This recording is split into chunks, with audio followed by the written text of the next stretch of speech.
Gear S2 Classic with us. Now I'm really happy I've got the Classic version because I've heard it looks better than the Sports version. The Sports version, although it comes in two colors, the Gear S2 Classic comes only in one color, that's black, but it comes with a leather strap. So let's just go ahead and cut open the box and see what all we've got inside. And just to tell you, this is the Bluetooth and Wi-Fi version, so it actually syncs up even if you're not around your phone and you've got wireless network around. So there you go, guys. It's the Samsung Gear S2 Classic. It's a beautiful looking round smartwatch, and it's black in color because that's what the Classic comes in. Feels great. So far so good. But let's just go ahead, dig inside and see what's there one by one. The first thing that I see is the wireless charger. It's the charging port, and it's brilliant looking. I mean, it's really slick, I think. You've got the USB 2.0 port right over there. So, you've got your charger again. I'll be taking that out in a while. But you just plug it in and you strap your watch around this and your watch starts to charge. So let's keep that again aside and look at what else we've got. So you've got the leather strap. It's a different sized leather strap, I'm guessing. So this one definitely feels smaller than what's already on it. Must be the small size. And of course, you can just change. There you go. That's S right there for the Gear S2.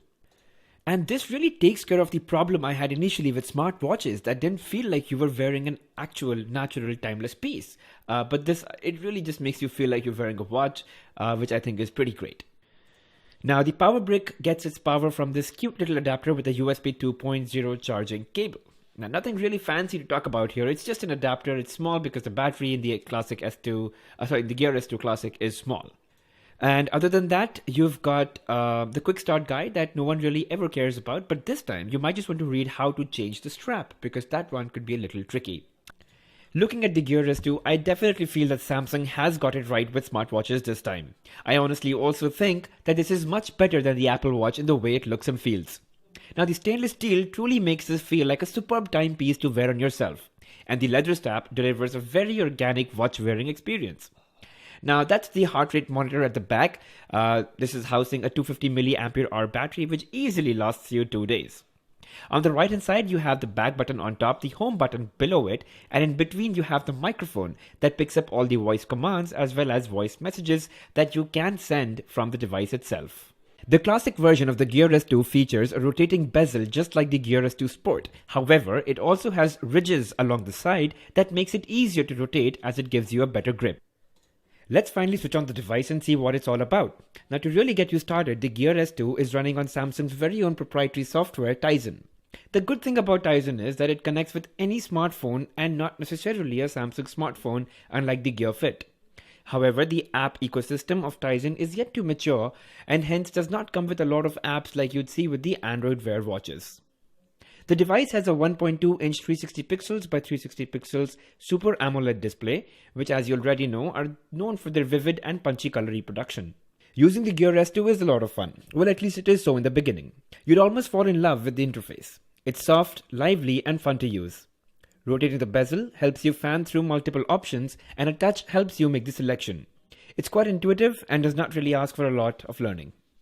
It's the combination of this rotating bezel and touch functions that makes all the difference from other watches. And well, of course, the great looking device in itself.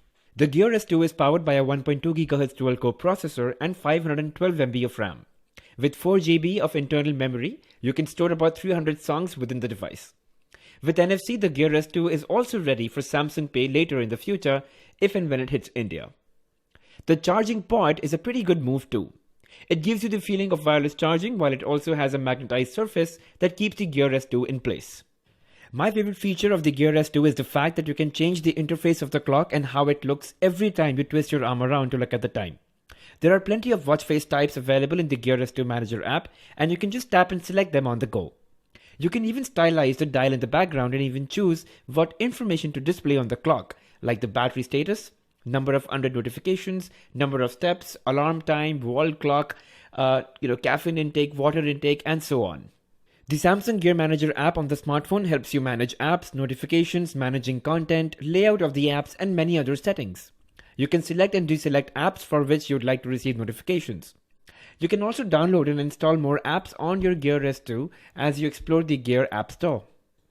While I'm yet to review the device completely, my first impressions are that it's probably one of the most good-looking smartwatches out there at this moment, and the combination of touch and rotating bezel really adds for a fun experience.